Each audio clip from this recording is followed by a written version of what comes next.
Shri Krishna Chaitanya Prabhu Nityananda. Hare Krishna. Welcome to our channel, Bhagavad-gita, here it is, and where we happen to have Bhagavad-gita. Bhagavad-gita as it is, translation and commentary by His Divine Grace A.C. Bhaktivedanta Swami Prabhupada, and my name is Labanga Latika.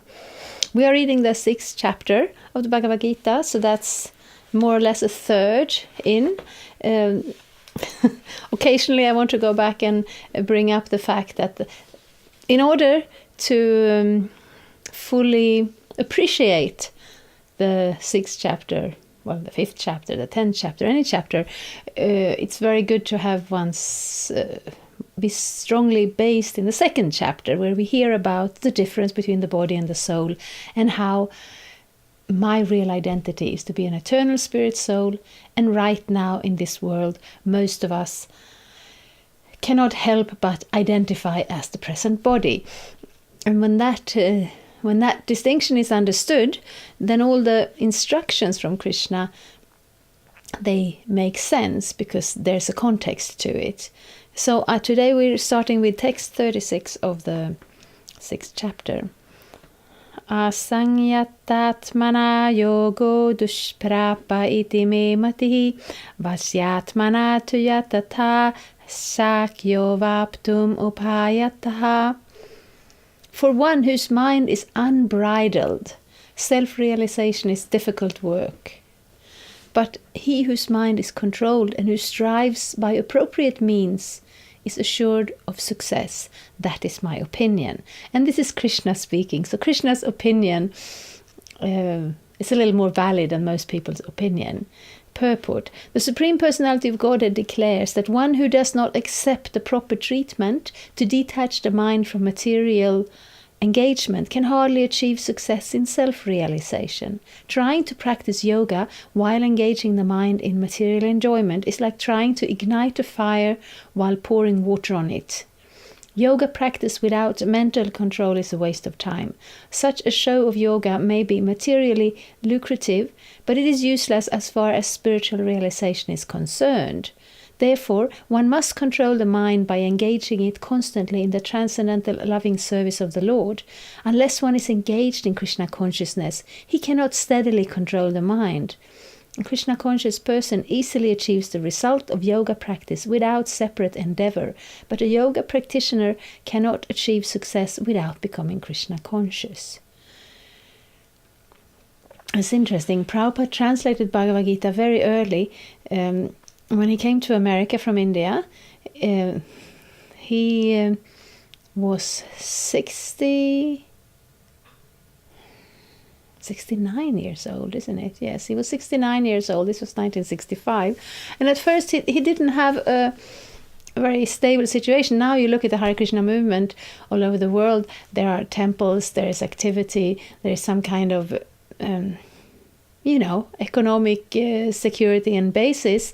And for a leader of such a movement, there is no question that he can do his job in traveling and preaching and so on. But Prabhupada, in the very beginning, he really didn't have anything. He came from India on a boat. He carried books, of course.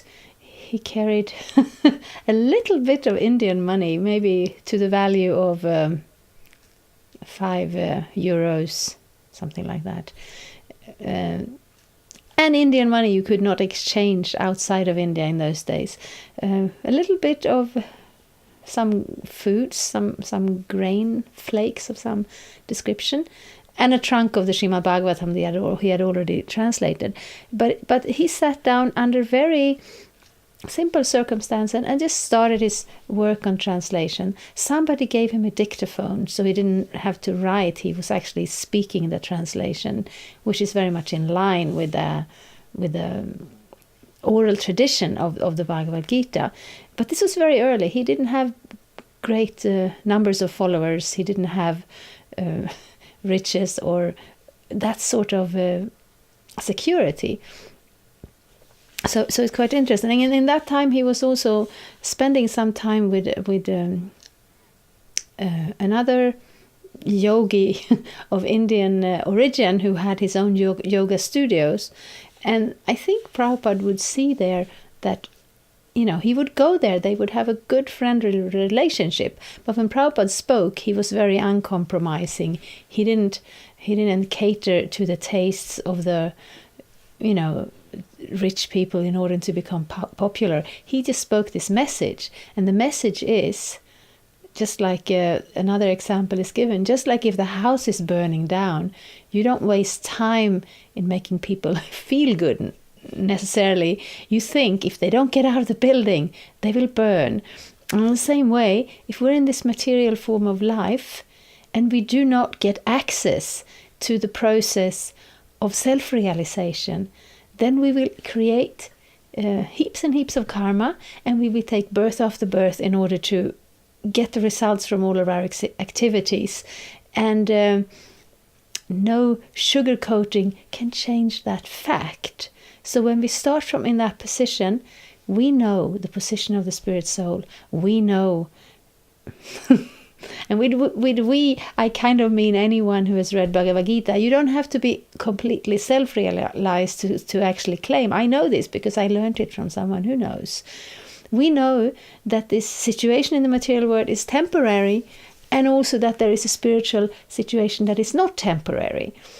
And therefore, that's what yoga is meant for. Yoga is meant to take us from point A to point B. If we practice yoga for some other, to achieve something else, we're essentially wasting our time. Of course, if we don't want to achieve self-realization, we live in this world, we add a little bit of yoga exercise, which helps a lot with anything physical and mental. It gives us, good posture, it gives us strength, it gives us peace of mind, and we're not, we don't look down on that. It's useful. But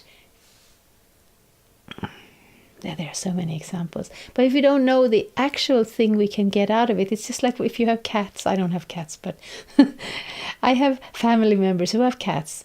And you bring something home, maybe it's even something for the cats, some new bowls or some new fancy bedding or something. And you take it out, and what do the cats do? They jump in the box because they can't distinguish what is valuable, what is not valuable. They're just gonna enjoy that box because they're cats. So when we're in this material world, we try to enjoy so many levels, and we can enjoy on the physical level or on the mental level or on the intellectual level. And on each of these levels, there are so many different directions we can go. You have musicians and you have dancers and you have, scientists who go deeply into their own discipline and achieve something. And it's very impressive sometimes. But ultimately, if we don't take advantage of this human form of life, it is also essentially a waste of time. And of course, we live in this world, we're going to need all of the housings and the food and all of these things, medicines even. And their advancements are being made and so on.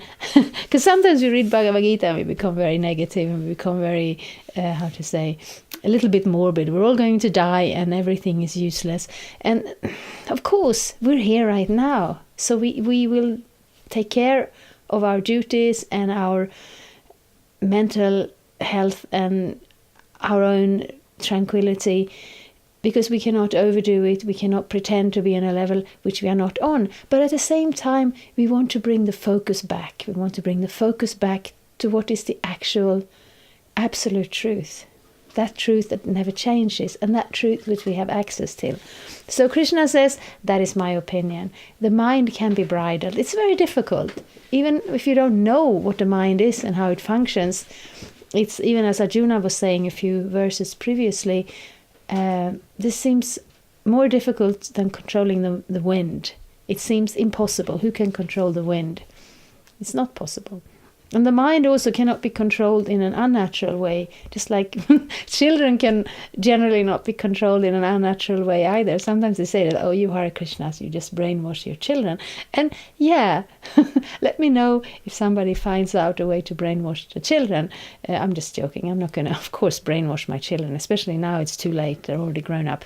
But really, honestly, children can, of course, be trained in certain ways, and they will of course pick up the value systems of those around them, parents and other people.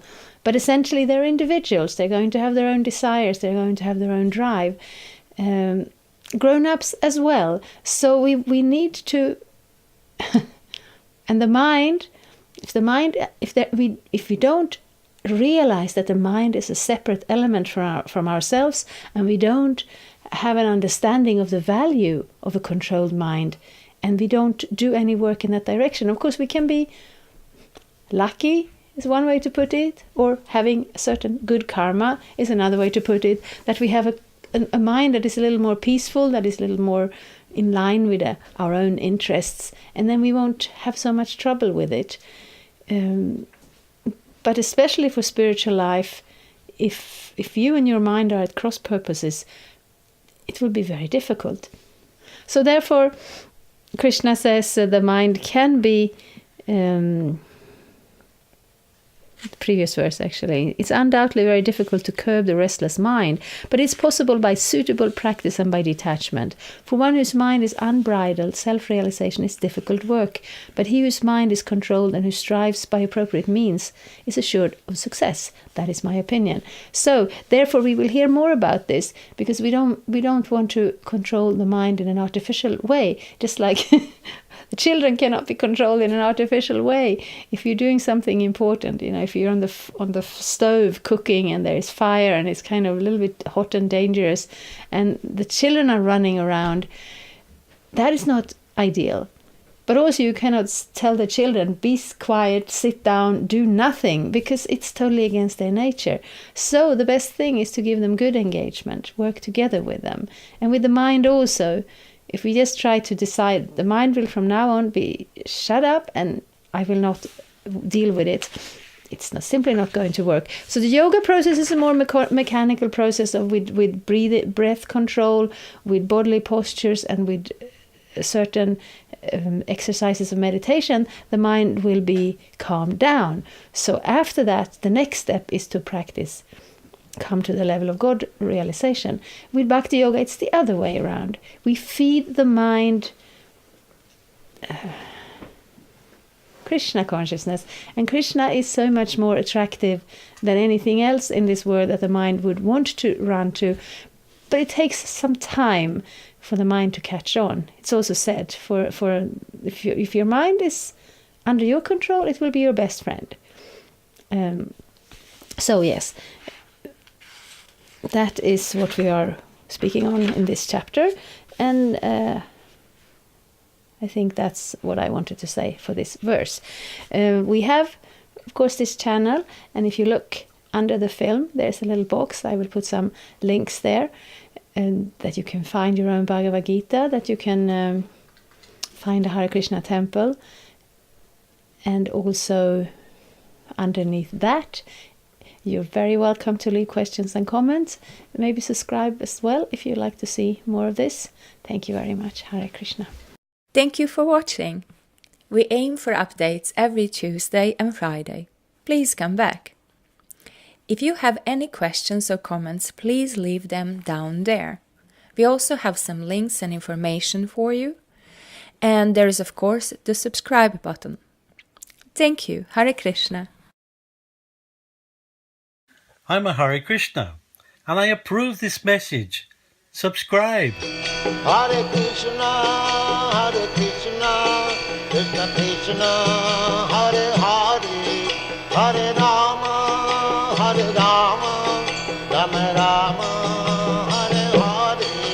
Hare Krishna, Krishna Krishna.